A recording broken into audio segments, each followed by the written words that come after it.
While American news stories about corruption and education are some of the most popular among Chinese Weibo users, rather random oddball stories are also very popular and also plays into the stereotype that a lot of Chinese have of America being a country with people that simply don't like conformity. Now, according to a Weibo story that cites IB Times, a man by the name of Eddie Castillo was allowed to wear a pasta strainer on his head for an official government ID. The reason why he was given such liberty was because he claimed to be a follower of the Church of the Flying Spaghetti Monster, a satirical faith that teaches the existence of higher beings made from pasta and meatballs. Now, a lot of Chinese Weibo users found it quite absurd, even more so when it's revealed that Eddie is the first American to do so, because there has been a number of people who had similar pictures taken in other countries. And now let's take a look at what people on Weibo had to say about this rather odd story. What an open society! Nothing is impossible in the US. I don't believe such a thing could ever happen here.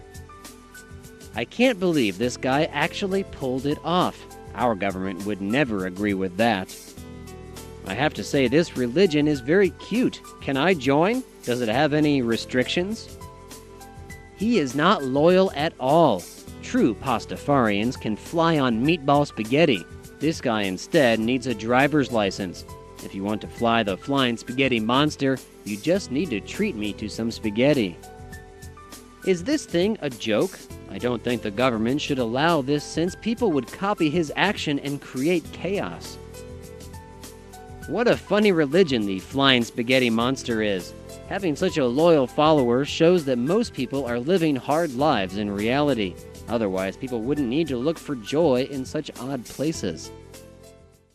It is probably very unlikely that the pastafarian movement would be able to have an impact in China, since China has very strict rules regarding religion.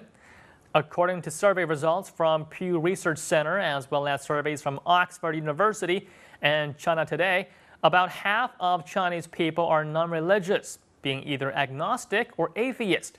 The biggest group of religious people, roughly 1/3 of Chinese people, believe in Taoism or some form of local folk religion.